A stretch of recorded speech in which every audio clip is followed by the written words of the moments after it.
Hello, Assalamu alaikum. I'm Arshar Masoom from IELTS English. So basically IELTS এর এক্সামগুলোর মধ্যে সবচেয়ে সহজ এক্সাম হচ্ছে IELTS Life Skills. এই এক্সাম সম্পর্কে আমাদের অনেকেরই ধারণা নেই। সো IELTS Life Skills এক্সামটা কিভাবে হয় আসলে একটু জেনে আসি। সো IELTS Life Skills এক্সামে আসলে বেসিক্যালি চারটা স্টেজের উপর ভিত্তি করে আপনাকে টেস্ট নেওয়া হয়। ফার্স্ট হচ্ছে 1A, তারপর হচ্ছে 1B, তারপর হচ্ছে 2A এবং 2B। চলুন একটু জেনে আসি 1A, 1B, 2A, 2Bটা আসলে কি। সো 1A তে বেসিক্যালি আপনাদের শর্ট কিছু কোয়েশ্চেন্স করা হয়, 5টা থেকে 6টা অথবা 7টা কোয়েশ্চেন্স করা হয় 1A তে।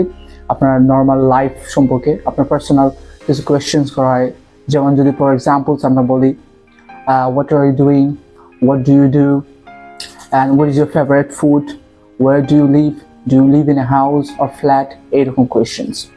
And 1B তে বেসিক্যালি আপনার দুটো টপিক দুজন পার্সনসকে সিলেক্ট করা হয়। বেসিক্যালি এক্সামটা দুজন পার্সনের মধ্যে নেওয়া হয়, এক্সামিনার একজন থাকবেন এবং ক্যান্ডিডেট থাকবে দুজন। তাই দুজনকে দুটো আলাদা টপিকস দেওয়া হয়। সাপোজ ধরেন একজনকে দেওয়া হলো ফেভারিট টাইম অ্যান্ড আরেকজনকে দেওয়া হলো ইয়োর হবিজ। সো ওদেরকে একটি নির্দিষ্ট টাইম দেওয়া হয়, যেমন ধরেন 2 মিনিট থেকে 3 মিনিট সময় দেওয়া হয়। এর মধ্যে ওরা যতটুকু কোয়েশ্চেন্স বানাতে পারে বানাবে।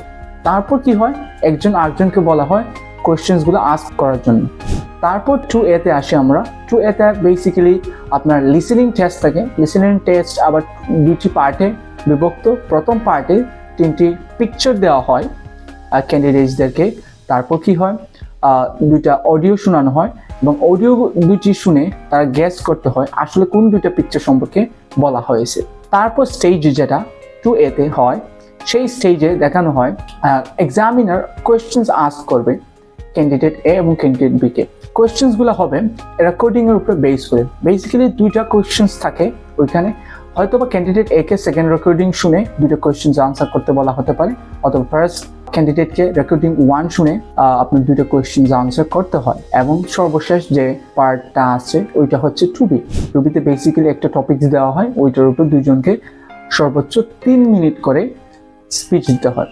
একজন কারণে একে অন্যের সাথে লাইক কনভারসেশন নর্মাল টকের মতন দেওয়া হয়, যে একে অপরের সাথে একটা টপিক নিয়ে ডিসকাস করা। ওয়ান কাইন্ড অফ আপনি বলতে পারেন ডিসকাশনস। তো এইরকম লাইফ স্কিল সম্পর্কিত আরও টিপস পেতে হলে আমাদের সাথে যোগাযোগ রাখুন। চলে আসুন এইমস ইংলিশে। Thank you very much.